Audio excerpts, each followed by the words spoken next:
মা, ও মা, হ্যাঁ। আজকে কি রান্না করি বলো তো? অনেকদিন ধরে কচুর শাক খাই না মা। কচুর শাক কর না। ঠিক আছে, তুমি কচু শাক খাবে তো বললে, কিন্তু তুমি নিরামিষ ভাবে কচু শাক খাবে নাকি মাছের মাথা দিয়ে কচু শাক খাবে? মাছ খেতে ভালো লাগে না, নিরামিষই কর না, নিরামিষই ভালো হবে। ঠিক আছে, তাহলে নিরামিষ ভাবে করি কচু শাক। প্রথমে কচু শাকগুলো ভালো করে কেটে দিয়ে জল দিয়ে ধুয়ে নিয়ে চলে এলাম।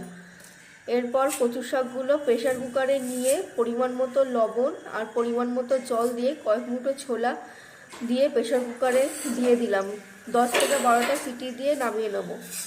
এরপর শিলনোড়ায় কয়েক টুকরো আদা, পরিমাণ মতো গোটা জিরে, গোটা ধনে মিহি করে বেটে নিলাম।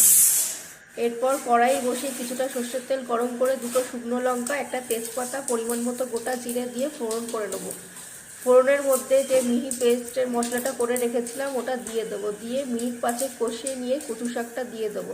কচু শাক থেকে একটু জল বেরিয়ে এলে ওর মধ্যে তেঁতুলের কাঠ আর অল্প একটু চিনি দিয়ে দেবো। চিনি দিয়ে ভালো করে নাড়িয়ে চাড়িয়ে নামিয়ে নেবো। ব্যাস হয়ে গেল আজকে আমার কচু শাক রান্না। তোমাদের কেমন লাগলো আমাকে অবশ্যই কমেন্ট করে জানিও। তোমাদের কমেন্টের ওপর ভিত্তি করেই আরও নতুন নতুন ভিডিও বানাবো। তো আজকের মতো টাটা, বাই বাই।